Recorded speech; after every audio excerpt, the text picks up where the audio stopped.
Hello friends, আমি doctor বিলাস ভুঁই, একজন হোমিওপ্যাথিক ডক্টর। আজকে এই ভিডিওতে আমি কাশির খুবই ইম্পর্টেন্ট দুটো ওষুধ সম্বন্ধে, হোমিওপ্যাথিক ওষুধ সম্বন্ধে কথা বলবো। বন্ধুরা, কোনো ডিজিজেরই হোমিওপ্যাথিতে কোনো পার্টিকুলার বা স্পেসিফিক বা নির্দিষ্ট ওষুধ নেই। আমি আগেও অন্য ভিডিওগুলোতেও আমি এই কথাটা বলেছি, আপনাদের সঙ্গে শেয়ার করেছি। বাট কাশিতে যে সমস্ত ওষুধগুলো most of the Times use হয়ে থাকে, বেশিরভাগ ক্ষেত্রে যে সমস্ত ওষুধগুলো হোমিওপ্যাথিতে কাশিতে ইউজ হয়ে থাকে, তার মধ্যে দুটো হোমিওপ্যাথিক ওষুধ এর কথা আমি আজকে এই ভিডিওতে বলবো। এবং সেই দুটো ওষুধ কোন কোন কাশির লক্ষণে আপনি ইউজ করবেন, অর্থাৎ আপনার কাশিতে কোন কোন লক্ষণ দেখতে পেলে ওই দুটো মেডিসিন আপনারা ইউজ করবেন, সেইগুলো সম্বন্ধে আজকে এই ভিডিওতে আমি কিছু তথ্য আপনার সাথে শেয়ার করব। তো আজকে কাশির যে মেডিসিনটার কথা আমি প্রথমে বলবো, সেই মেডিসিনটার, সেই হোমিওপ্যাথিক গুরুত্বপূর্ণ মেডিসিনটার নাম হচ্ছে বেলেডোনা। বন্ধুরা, বেলেডোনা খুবই ইম্পর্টেন্ট একটা ওষুধ জ্বরের ক্ষেত্রে, মাথা ব্যথার ক্ষেত্রে, বিভিন্ন ধরনের ব্যথার ক্ষেত্রে এই ওষুধটা খুবই গুরুত্বপূর্ণ একটা ওষুধ, আমরা সকলেই জানি। কাশিতেও এই ওষুধটা খুবই ইউজফুল, খুবই গুরুত্বপূর্ণ এবং কার্যকর একটা ওষুধ। তবে আপনার কাশি হলো এবং আপনি বেলেডোনা নিতে থাকলেন, দ্যাট ইজ নট কারেক্ট। এটা কোনো মতেই ঠিক আমি বলবো না। আপনার কাশিতে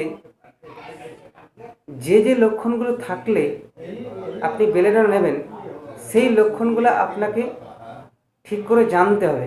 সেই লক্ষণগুলো কি কি সেটাই আমি নেক্সট বলছি।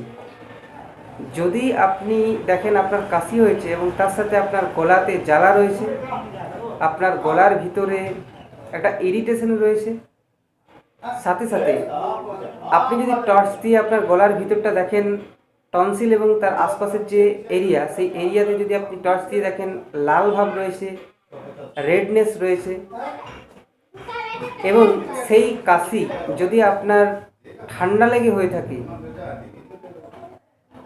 এবং সেই কাশি যদি আপনার গরম কিছু খেলে, হট ড্রিঙ্ক অর্থাৎ গরম কোনো পানীয়, গরম জল, গরম দুধ খেলে একটু আরাম পান আপনি, সেই ক্ষেত্রে আপনি বেলেডোনা এই ওষুধটি ইউজ করতে পারেন।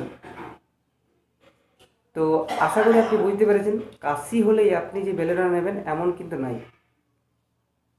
যদি আপনার কাশিতে এই লক্ষণগুলো থাকে, তখনই আপনি কিন্তু বেলেডোনা নিতে পারেন। যে যে লক্ষণগুলো আমি বললাম, এই লক্ষণগুলো যদি আপনার কাশিতে থাকে, তখনই আপনি আপনার কাশিতে বেলেডোনা ইউজ করতে পারেন। তো কীভাবে ইউজ করবেন বেলেডোনা? যদি এই লক্ষণগুলো আপনার কাশিতে থেকে থাকে, তাহলে আপনি বেলেডোনা মাদার টিংচার 5 ফোঁটা করে 1 চামচ অথবা হাফ কাপ জলের সঙ্গে মিশিয়ে 1 ঘন্টা পর পর নিতে থাকুন। 1 দিন বা 2 দিন এই মেডিসিনটা কন্টিনিউ করুন, দেখবেন আপনি আপনার যে কাশি, সেই অ্যাকিউট কাপ থেকে আপনি পুরোপুরি কিওর লাভ করতে পারবেন, আরোগ্য লাভ করতে পারবেন। বন্ধুরা, আজকে পরের যে ওষুধটার কথা আমি বলবো কাশির, সেই ওষুধটার নাম হচ্ছে রিউমেক্স।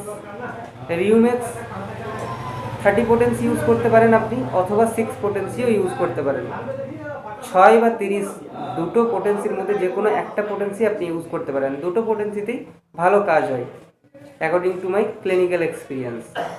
সো রিউমেক্স কোন লক্ষণে আপনি ইউজ করবেন, কাশির কোন লক্ষণে, কী কী লক্ষণ দেখলে আপনি রিউমেক্স ইউজ করতে পারেন? যদি আপনি টর্চ দিয়ে গলার ভিতরটা দেখেন, আপনার যে আলজিভ মানে হচ্ছে ওভুলা, যেটা গলার পিছন দিকটা করে লম্বা ঝুলে মাঝখানটাতে, সেটাকে ওভুলা বলা হয়, বাংলাতে আলজিভ বলা হয়। সেই আলজিভ বা ওভুলা যদি লম্বা হয়ে গিয়ে নিচ পর্যন্ত টাচ করে, তার ফলে যদি আপনার গলাতে প্রচণ্ড খুসখুসানি ভাব থাকে, তাহলে আপনি রিউমেক্সের কথা মনে করতে পারবেন। আবার বলে দিই, যদি আপনার কাশির সাথে গলা খুসখুস থাকে, এটা রিউমেক্সের বড় একটা keynote symptom. Calf with tingling sensation inside the throat, আপনার গলার ভিতরে যদি খুসখুসানি ভাব থাকে, খুসখুস করে যদি আপনার কাশি হয়, আলজিভ সাধারণত বেড়ে গিয়ে নিচে যদি টাচ হয়ে থাকে, তাহলেই আমাদের নর্মালি গলা খুসখুস করে বেশিরভাগ ক্ষেত্রে। তো এইরকম গলা খুসখুসের সাথে যদি কাশি হয় এবং সেই গলা খুসখুসের কারণ যদি আলজিভ বেড়ে যাওয়া হয়, অর্থাৎ আলজিভ বেড়ে গিয়ে যদি আপনার গলা খুসখুস করে কাশি হয়, ড্রাই কাশি, শুকনো কাশি হয়, সেই ক্ষেত্রে আপনি রিউম্যাক্স এই ওষুধটা ইউজ করবেন 30/6 পোটেন্সিতে। কীভাবে ইউজ করবেন? আপনি ডিস্টিলড ওয়াটারের সঙ্গে রিউম্যাক্স 30 অথবা 6 পোটেন্সি 10 থেকে 12 ফোঁটা মাত্রায় মিশিয়ে নেবেন এবং সেই ওষুধটাকে ভালো করে ঝাঁকিয়ে 1 ঘন্টা পর পর 10 ফোঁটা করে নিতে থাকবেন। তো এইভাবে যদি আপনি লক্ষণ মিলিয়ে আপনার কাশিতে এই দুটো ওষুধের লক্ষণ যদি থেকে থাকে আপনার কাশিতে, তাহলে যদি আপনি এই ওষুধ দুটো ইউজ করেন আপনার কাশিতে, তাহলে আপনি খুবই বেনিফিটস আপনার কাশিতে দেখতে পাবেন। তো বন্ধুরা, আজকের ভিডিওটি আমাকে এখানে শেষ করতে হচ্ছে। ভিডিওটি ভালো লাগলে অবশ্যই লাইক করবেন, শেয়ার করবেন আপনার ফ্যামিলি ও ফ্রেন্ডদের সাথে। ভিডিওটি যদি আপনি নতুন দেখছেন, এই চ্যানেল আপনি যদি নতুন এবং এখনও পর্যন্ত চ্যানেলটি সাবস্ক্রাইব না করে থাকেন, তাহলে চ্যানেলটি সাবস্ক্রাইব করে অল নোটিফিকেশন অপশনে অবশ্যই ট্যাপ করে দেবেন। তো চলুন বন্ধুরা, ভিডিওটি আমি এখানে শেষ করছি। পরের ভিডিওতে আবার দেখা হচ্ছে। ততক্ষণ পর্যন্ত ভালো থাকবেন। Thanks for watching.